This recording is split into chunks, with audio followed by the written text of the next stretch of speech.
काला चीता और चतुर बंदर की कहानी। एक जंगल में काला चीता जरूरत से ज्यादा जानवरों को मारकर खाने लगा था। और फिर एक चतुर बंदर ने जंगल को बचाने के लिए उसे जाल में कैसे फंसाया। हाँ, ये देखते हैं इस कहानी में। संबलपुर के जंगल में बहुत सारे जानवर रहते थे। सभी जानवर बहुत प्यार से रहते थे। एक दिन की बात है, दो खरगोश लड़ रहे थे। अरे ये गाजर मेरा है, इसको मैं खाऊंगा। दूसरा खरगोश बोला। अरे ये गाजर तो मेरा है, मैं ही खाऊंगा। तभी वहां उस जंगल का सबसे चतुर जानवर बंदर आता है। दोनों को लड़ते हुए देखता है तो फिर बंदर पास जाकर दोनों से बोलता है, अरे तुम दोनों क्यों लड़ते रहते हो, वो भी खाने के लिए? रुको, अभी मैं दोनों का फैसला करता हूँ कि ये गाजर किसको खाना चाहिए। उसकी बात सुनकर एक खरगोश घबराते हुए बोलता है, अरे अरे बंदर भाई, आप तो कुछ ज्यादा ही इमोशनल हो गए। अरे बंदर भाई, आप हमको क्या बेवकूफ़ बनाओगे। इस गाजर का फैसला तो हम खुद ही कर लेंगे। ये गाजर किसको खानी चाहिए हम डिसाइड कर लेंगे। तभी दूसरा खरगोश बोला, क्या है ना बंदर भाई, हमने वो कहानी बचपन में सुन रखी है, दो बिल्ली और एक चतुर बंदर, जिसमें बिल्ली को बेवकूफ़ बनाकर बंदर खुद रोटी खा लेता है। रहने दो बंदर भाई, हम तो अपना फैसला खुद ही कर लेंगे। ऐसा बोलकर दोनों खरगोश अपना गाजर लेकर वहां से चले जाते हैं। सामने से हिरण आता है। वो इन तीनों की बातें सुन रहा था। वो बंदर के पास आकर जोर जोर से हंसने लगता है और उसको बोलता है, अरे अरे बंदर दोस्त, तुम्हारा तो पोपट हो गया। आज तो हमारे सबसे चतुर जानवर बंदर भैया का ही मजाक उड़ गया। अच्छा, तो मतलब तू मेरा मजाक उड़ा रहा है।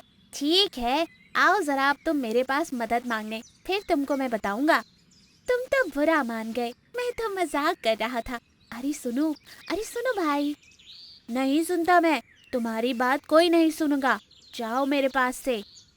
फिर बंदर और उसके पीछे हिरण उसको मनाने लगता है।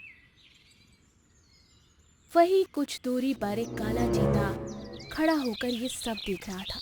वो सोचता है, अरे वाह, यहाँ तो जानवर ही जानवर हैं, इनका तो शिकार करने में बहुत मजा आएगा। मैं अपना काम आज से ही शुरू कर देता हूँ। सबसे पहले तो मैं नाजुक से हिरण को ही खाऊंगा। हे भगवान, भूख के मारे तो मेरी जान ही निकल रही है। मुझे यहीं आसपास कहीं छुप कर रहना होगा। ये बंदर बड़ा चालाक लगता है मुझे। और फिर काला चीता वहीं छुपकर हिरण की तलाश में रहता है। जैसे ही वहां हिरण आता है, वो उसका शिकार कर उसको खा जाता है। पूरे दिन बीत जाने के बाद बंदर वापस आता है। तभी उसे पास में ही हाथी दिखता है। बंदर उसके पास जाता है। हाथी उससे बोलता है, अरे बंदर मामा, कैसे हो? देखो, तुम मुझे बंदर मामा नहीं कहना। तुम मेरा दिमाग खराब मत करो, वैसे भी आज मेरा दिमाग बहुत खराब है। ठीक है, नहीं बोलता तुमको मामा। चलो बताओ, क्या हुआ और क्यों दिमाग खराब है? अरे हाथी भैया, क्या बताऊं, आज का दिन मेरा दोस्त हिरण कहीं दिखाई नहीं दे रहा। अरे बंदर भाई, क्यों बिना बात परेशान होते हो? वो पास के ही जंगल गया होगा अपने रिश्तेदारों से मिलने। अरे हाथी भाई, पर वो मुझे बताए बिना कहीं नहीं जाता। हाँ हाँ, तुम बड़े तोप हो ना कहीं के, तुझे थोड़े ही सब बताएगा। चल अब परेशान मत हो। पर हिरन को तो काले चीते ने खा लिया था। वो तो वापस आ ही नहीं सकता अब। और उसी तरह काला चीता जंगल के सारे जानवरों को धीरे धीरे कर कर अब खा रहा था। जंगल में जानवर कम होने लगे थे। तभी बंदर हाथी से बोलता है, क्यों हाथी भाई, अब तो हमारे जंगल के जानवर भी गायब हो रहे हैं, हमको कुछ करना होगा। हाँ बंदर भाई, अब तो मुझे भी लग रहा है हमारे जंगल में कुछ जरूर घुस आया है और वो हमारे जंगल के मासूम जानवरों का शिकार कर रहा है। हाँ, मुझे भी यही लगता है।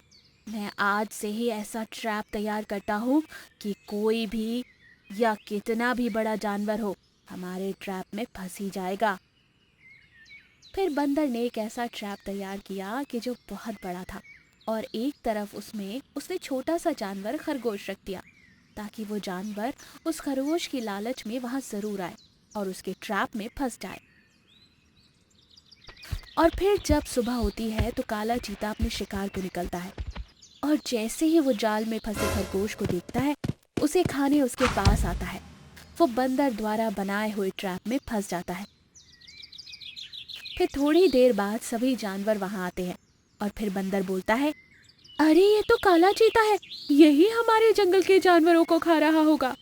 हाँ बंदर भाई, ये तो आपने सही दिमाग लगाया और आज इस जानवर को पकड़ लिया, वरना ये तो हमारे जंगल के जानवरों को मारता ही जाता। बंदर भाई, अब इसको क्या सजा दें? इसको भूखा ही मार डालते हैं। अरे नहीं हाथी भाई, इसकी सजा इतनी छोटी थोड़ी होगी। इसने मेरे सबसे अच्छे दोस्त हिरन को मारा है, इसकी सजा बहुत बड़ी होगी। इसको इस ट्रैप में बंद करके नदी में बहा देंगे ताकि ये भूख से और पानी में डूबकर मर जाए। और फिर सभी जानवर मिलकर उस ट्रैप को चारों तरफ से बंद कर देते हैं और नदी में बहा देते हैं। इस तरह उस ब्लैक पैंथर का अंत हो जाता है। दो जुड़वा भाई शेर और लुटेरा बाघ। बाघ और लोमड़ी दोनों दोस्त थे। वो कहीं पर भी जाते तो वहां पर झगड़ा लगाकर अपना उल्लू सीधा करते थे, पर जब भी पकड़े जाते लोग उन्हें पीट पीट कर वहां से भगा देते। एक बार ऐसा ही हुआ। एक जंगल में मार खाकर वो दूसरे जंगल आते हैं। उस जंगल के राजा दो जुड़वा भाई शेर थे। उन दोनों में अंतर करना बहुत ही मुश्किल था। तब बाघ कहता है, सुन लोमड़ी, देखो दोनों भाइयों को, क्या दोनों भाई इतने प्यार से जंगल संभाल सकते हैं? इस जंगल पर तो मैं ही राज करूंगा। आप तो पता नहीं हमारे होते हुए क्या हम इन्हें प्यार से रहने देंगे? क्यों, क्या कहते हो? चलो लगाते हैं दोनों भाइयों में झगड़ा। बाघ और लोमड़ी दोनों शेर के पास जाते हैं। एक शेर का नाम था वीरू तो दूसरी का नाम था शेरू। बाघ और लोमड़ी दोनों उन दोनों के पास जाकर कहते हैं, महाराज, बहुत ही अद्भुत, आप दोनों को पहचानना बहुत मुश्किल है। महाराज, हम दूसरे जंगल से आए हैं। आपकी बहादुरी के किस्से हमने बहुत सुने हैं। आज आपको मिलकर हमें बहुत अच्छा ही लग रहा है। महाराज, हमारे जंगल में समस्या आन पड़ी है, क्या आप इनका निवार करेंगे? क्या आप उसका समाधान कर सकते हैं? आपका स्वागत है बाघ और लोमड़ी। वैसे समस्या क्या है? हम दोनों मिलकर उसे जरूर दूर कर देंगे। बताओ भैया, पहले इन्हें आराम करने दो, बाद में आराम से इनसे बात कर सकते हैं। बाघ और लोमड़ी की अच्छे से मेहमान नवाजी की जाती है।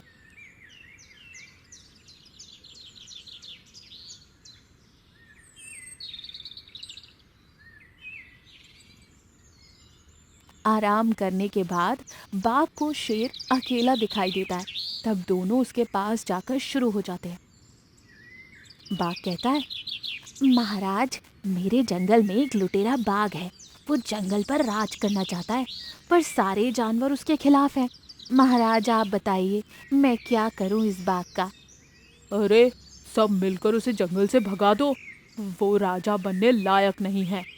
तब लोमड़ी कहती है, पर वीरू महाराज से जब हमने इस समस्या का समाधान पूछा तो उसने कहा कि उस बाघ को ही अपने जंगल का राजा बनाओ, नहीं तो वो जानवरों को मार देगा।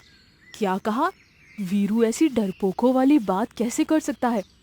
वो मेरा भाई है, एक बहादुर का भाई, और ऐसी बातें उसे शोभा नहीं देती।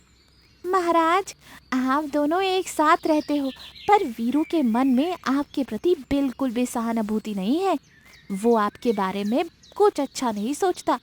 हम आपके पास आ रहे थे तो उन्होंने कहा कि शेर से पूछने की क्या जरूरत है। क्या ये कहा वीरू ने? उसकी इतनी हिम्मत! मैं अभी उससे बात करता हूँ। शेर गुस्से से पागल हो जाता है और वो वीरू से मिलने जाता है। तब बाघ लोमड़ी से कहता है, अरे वाह लोमड़ी, तुमने तो बहुत ही अच्छा जाल बिछाया। अब उन दोनों में झगड़ा होगा ही और लड़ाई भी होगी। लड़ाई में वो दोनों एक दूसरे को मार देंगे और मैं इस जंगल का राजा बनूंगा। और मैं आपकी मंत्री। दोनों आने वाले पल के लिए बहुत ही खुश थे और ये कहकर वो दोनों शेरू के पीछे जाते हैं। शेरू जाते ही वीरू से झगड़ा करने लगता है, पर वीरू इन सारी बातों से अनजान था। बाघ और लोमड़ी छुप के उन दोनों के मरने का इंतजार करते रहते हैं। तब वीरू कहता है, शेरू तुम्हें क्या हो गया है? क्या कह रहे हो तुम? मुझे कुछ समझ नहीं आ रहा है। तब शेरू चुपके से वीरू के कान में कुछ बोलता है और दोनों झूठी मूठी लड़ाई करने लगते हैं। वो दोनों लड़ाई करते करते नीचे गिर जाते हैं। तब बाघ और लोमड़ी उन दोनों को ऐसे जख्मी और बेहोश देखकर बाघ हंसते हुए कहता है, बेवकूफ शेरू और वीरू, हमारी बातों पर विश्वास करके अपने ही भाई से लड़ाई करके मर गया। अब तो हमें हफ्ते भर का शिकार मिल गया है। बेवकूफ कहीं के कि वो लुटेरा बाघ मैं ही हूँ। तभी वीरू और शेरू हंसते हुए खड़े हो जाते हैं और शेरू कहता है, हमें बेवकूफ समझने की भूल मत कर बाघ। तुम्हारे बारे में मेरे मंत्री चील ने पहले ही मुझे बताया था। और ये जो लाल रंग देख रहे हो ना, हमारे शरीर पर ये सॉस है। और शेरू ने मुझे चुपके से लड़ाई करने का नाटक करने के लिए कह दिया था ताकि तुम दोनों को हम सामने पकड़ सके। इसके बाद शेरू और वीरू दोनों बाघ और लोमड़ी की खूब पिटाई करते हैं और उन्हें जंगल से बाहर निकाल देते हैं। शेरू और वीरू दोनों जुड़वा भाई ही नहीं ताकतवर थे, बल्कि बहुत होशियार भी थे। वो कभी किसी पर आंख बंद करके भरोसा नहीं करते थे। और हाँ, हमारे चैनल को सब्सक्राइब करें, लाइक करें, कमेंट करें और अपने दोस्तों के साथ शेयर जरूर करें। Thank you for watching.